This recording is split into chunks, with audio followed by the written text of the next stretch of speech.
Digital தங்கம் என்பது உண்மையான தங்கத்தை டிஜிட்டல் வடிவத்தில் வாங்குவது, சேமிப்பது மற்றும் விற்பது ஆகும். பணம் கொடுத்து டிஜிட்டல் வடிவில் தங்கத்தை வாங்கி பின்னர் தேவைப்படும் போது இதனை விற்று பணமாக்கிக் கொள்ளலாம் அல்லது உண்மையான தங்கமாக மாற்றி நமக்கு டெலிவரி செய்ய சொல்லலாம். இதற்கு கூடுதல் கட்டணம் செலுத்த வேண்டியது இருக்கும். கடந்த ஜனவரியில் இருந்தே தங்கத்தின் விலை தாறுமாறாக தொடர்ந்து உயர்வதால் சமீப காலமாக டிஜிட்டல் தங்கத்தில் இந்தியர்கள் அதிக அளவு முதலீடு செய்து வருகின்றனர். இந்நிலையில் இந்திய பங்கு சந்தை அமைப்பான செபி டிஜிட்டல் தங்கம் வாங்குவோருக்கு எச்சரிக்கை விடுத்துள்ளது. இதுகுறித்து செபி பத்திரங்கள் அல்லது சரக்கு வர்த்தக பொருட்களின் கீழ் டிஜிட்டல் தங்கம் அங்கீகரிக்கப்படவில்லை.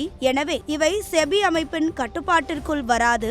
இதன் காரணமாக டிஜிட்டல் கோல்டு, கோல்டு தங்கத்தை வாங்குவோருக்கு எந்த சட்ட பாதுகாப்பும் கிடையாது. எனவே இதில் முதலீடு செய்பவர்கள் கவனமாக இருக்க வேண்டும். இவ்வாறு எச்சரிக்கை விடுத்திருக்கிறது. அதே நேரம் பங்கு சந்தையில் வர்த்தகமாகும் தங்க ஒப்பந்தங்கள், gold ETFs, electronic gold receipts வழியாக தங்கத்தில் சட்டப்பூர்வமாக முதலீடு செய்யலாம் என்று செபி பொதுமக்களுக்கு அறிவுரை வழங்கியிருக்கிறது.